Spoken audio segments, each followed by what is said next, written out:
गांधी। जोरदार तालियों से सारे लोग स्वागत करेंगे, जोरदार जोरदार तालियों से। शाबाश।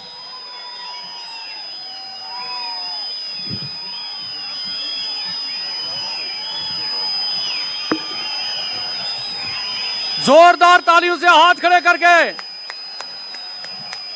Shri Rahul Gandhi, Shri Rahul Gandhi, Shrimati Sonia Gandhi, Congress party, Congress party.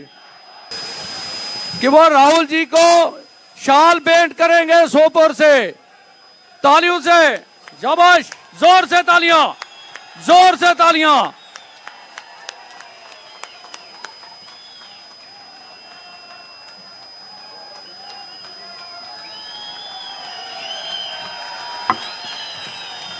जिनका इंतजार था वो आपके बीच में।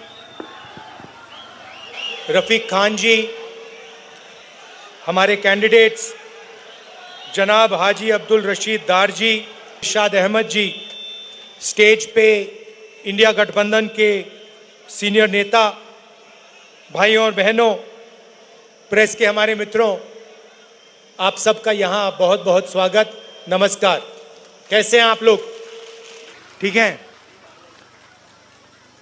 हाजी जी, एक शिकायत से मैं शुरू करना चाहता हूँ। आप मुझे यहाँ बुला लेते हो, आधे घंटे के लिए, 1 घंटे के लिए बुला देते हो, मगर 1-2 दिन के लिए कभी यहाँ नहीं बुलाते हो मुझे। और तो मैं चाहता हूँ कि आप मुझे यहाँ बुलाओ तो 2-3 दिन के लिए बुलाओ। फिर एक और बात, आपने यहाँ पे टेबल पर अखरोट रखा, काजू रखा, किशमिश रखा, मगर ये सोपोर का सेब नहीं रखा आपने। और मामला इसी का है, मेन मामला इसी का है। इस सेब को पूरी दुनिया में पहुंचाना है, अमेरिका में पहुंचाना है, जापान में पहुंचाना है, चाइना में पहुंचाना है। क्योंकि ये आप लोगों की मेहनत है, इसमें सोपोर की जनता की मेहनत है और इसी में आपका भविष्य है। और मैं चाहता हूं कि ये सिर्फ हमारे देश में नहीं, मगर ये पूरी दुनिया में पहुंचे। आजकल अमेरिकन सेब हमारे देश में खाया जाता है। मैं चाहता हूं कि ये सेब अमेरिका में खाया जाए। जब भी सेब खाया जाए, लोग कहें कि हाँ भैया, ये सोपोर का सेब जम्मू कश्मीर से आया है। सबसे पहली बात, शायद सबसे जरूरी बात, आपकी स्टेटहुड की है।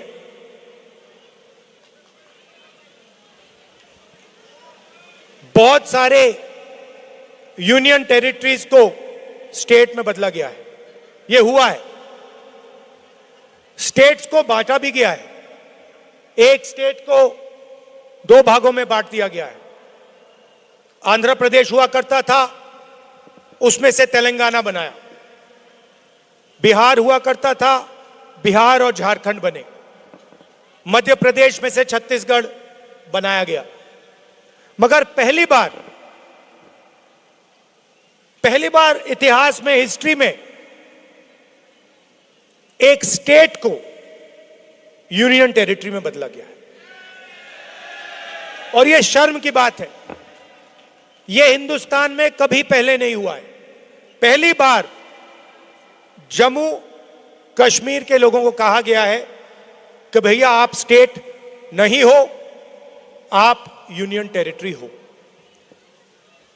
आपको चीफ मिनिस्टर नहीं चलाएगा, एमएलए नहीं चलाएंगे,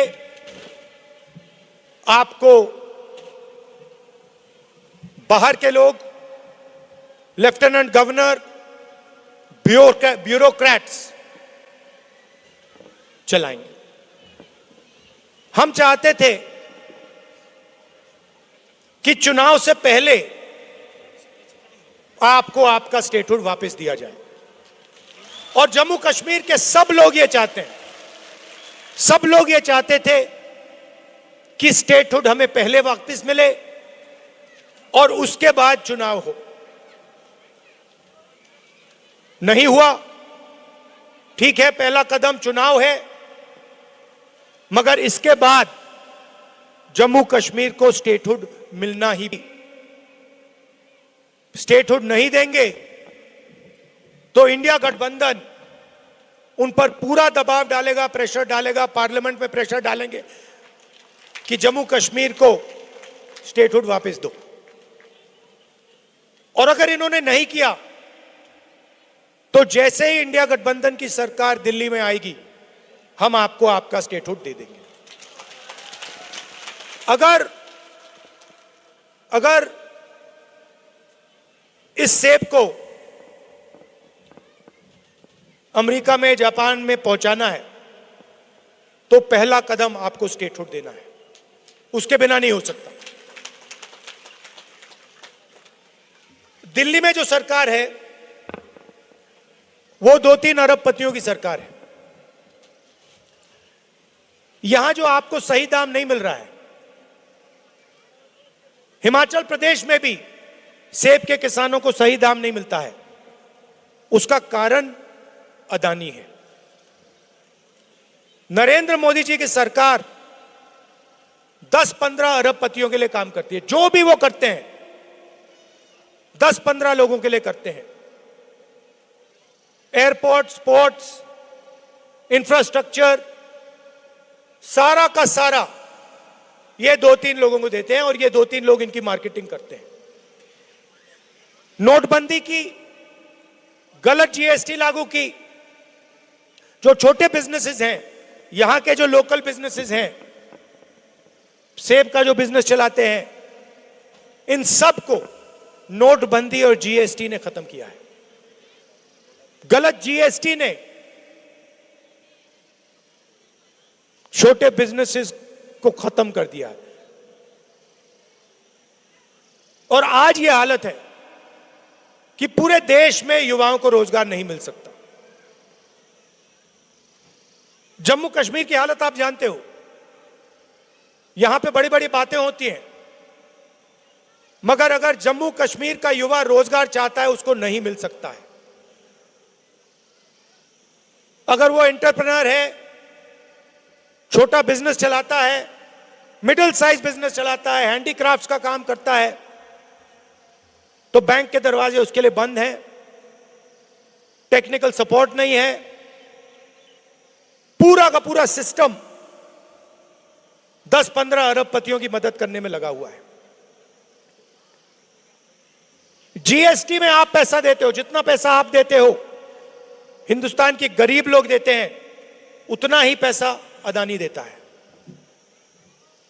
अगर आप शर्ट के लिए 18% देते हो तो अदानी भी उसी शर्ट के लिए 18% देता है।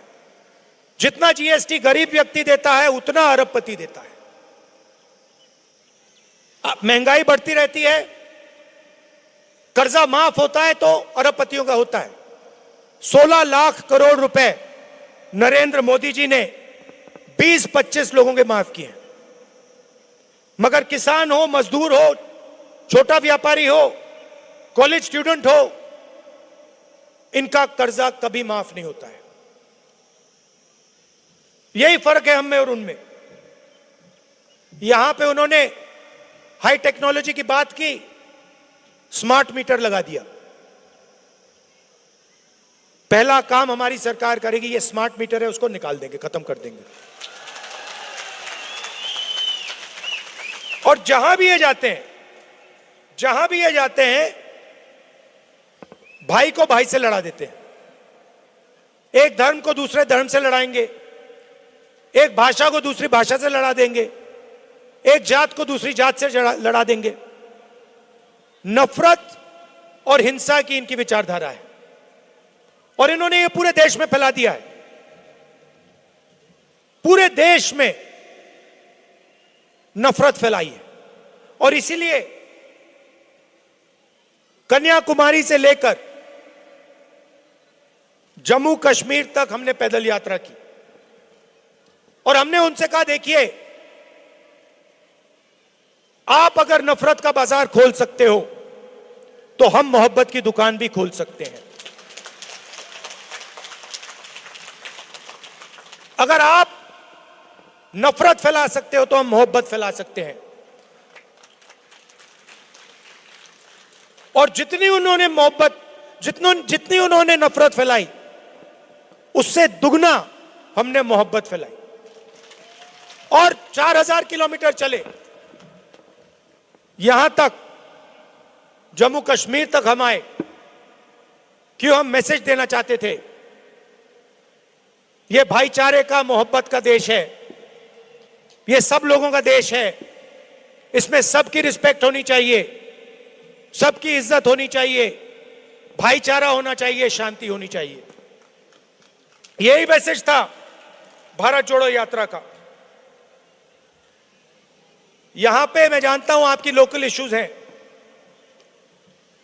2-3 हमने मैनिफेस्टो में वायदे किए हैं। जो आपका सेब है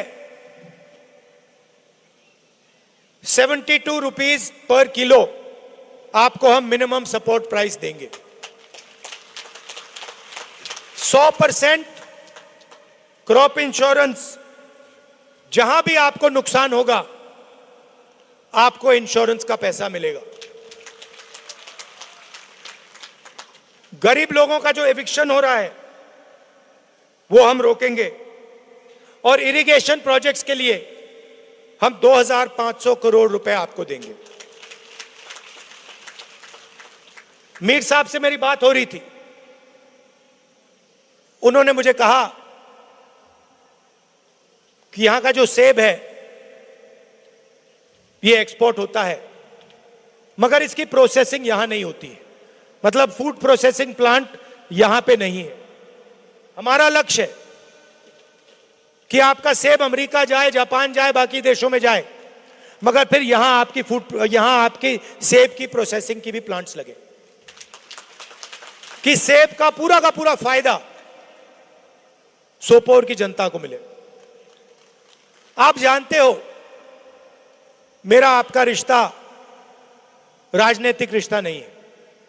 मेरे दिल में जम्मू कश्मीर के लिए क्या फीलिंग है आप सब जानते हो, मुझे कहने की जरूरत ही नहीं।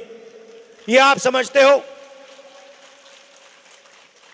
ये खून का रिश्ता है, बहुत पुराना रिश्ता है, मोहब्बत का रिश्ता है।